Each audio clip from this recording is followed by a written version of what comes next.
When my grandfather, Mieszko, died in 992 AD, Poland was divided among his sons. My father, Boleslaw I, said it was ironic, as my grandfather's wish was to unite the tribes under one banner, and felt his testament may be lost to a brotherly quarrel instead. As my father was Mieszko's firstborn, he felt it was his rightful destiny to rule Poland. To achieve this, he fought and defeated his own stepbrothers and exiled them, assuring Poland's unity and his rule. As a young child, Boleslaw was held as a peacetime hostage by a German court, where he learned the ropes in leadership and knighthood. Among the many patrons he met in his time there was Otto III, the young Holy Roman Emperor. My father personally invited Otto to come to Poland only once his power had been consolidated. During one of the many sumptuous feasts, Otto shared his lifelong dream, a Roman Empire restored as a federation, with Boleslaw crowned the ruler of Poland. However, the young emperor's dream never came true. His premature death threw Europe into turmoil. Taking advantage of the situation, my father hastily took control of the German lands on the Polish border. Hoping to use the newly acquired lands to begin the long march to a Polish kingdom, Boleslaw was instead summoned to Meersburg, the home of the Holy Roman Emperor. There he met the newly crowned Henrik II, whom he hoped would give him his crown, promised by Otto. Instead, my father's ambitions were stripped away, and his newly conquered borderlands became a part of nothing but a fiefdom. But, as happens with intrigues, that meeting was just smoke and mirrors. As Boleslaw was returning to Poland, he was ambushed by bandits. He suspected his attackers were sent by Henrik.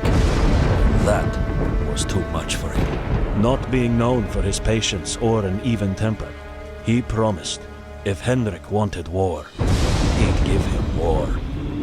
16 years have passed since that promise. Henrik II has today gathered the largest invasion force Poland has ever seen and is making his way to the Gorge of Niemcia. It was I, Mieszko, second of his name, and Bolesław's son, who has been tasked to hold the line, by whatever means necessary. The German blockade lasted for a month. They tried to break our line with siege weapons and by burning the nearby settlements to ash. Still, I never opened the gates as I awaited my father's arrival. When his banner finally loomed over the horizon, I smiled, knowing his succor would be bloody and that Henrik would remember that. While we held out against the Germans, my father had been busy assuring Henrik's doom. He had set up his camp on the Bohemian border, blocking additional support to Henrik's army, while using guerrilla tactics to bleed the Emperor dry, one battalion at a time.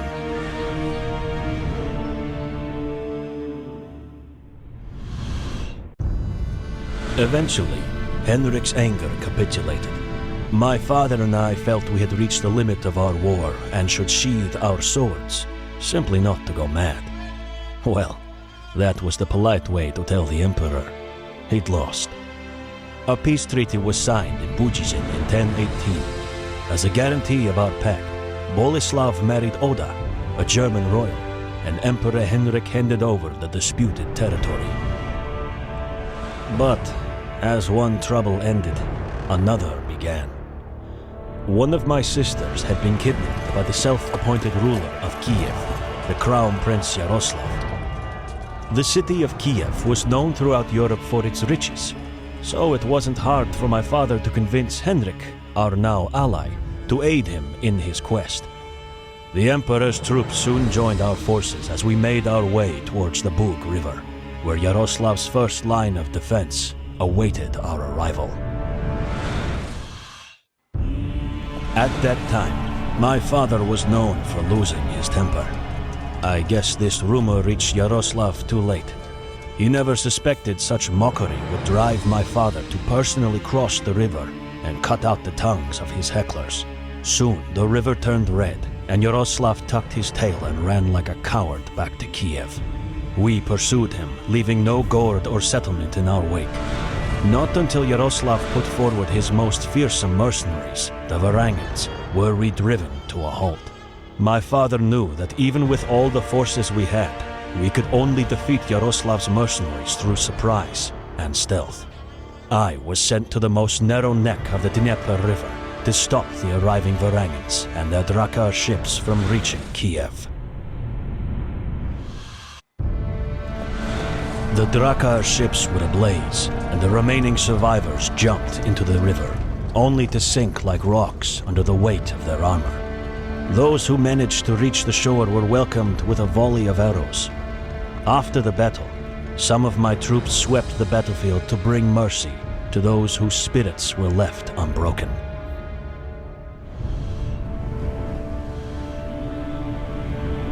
As soon as the Varangans were dealt with, I sent a messenger to my father. The road to Kiev was secured, and Yaroslav's city was ready for the taking. I soon followed, knowing my father would not waste a moment more to storm the gates of Kiev.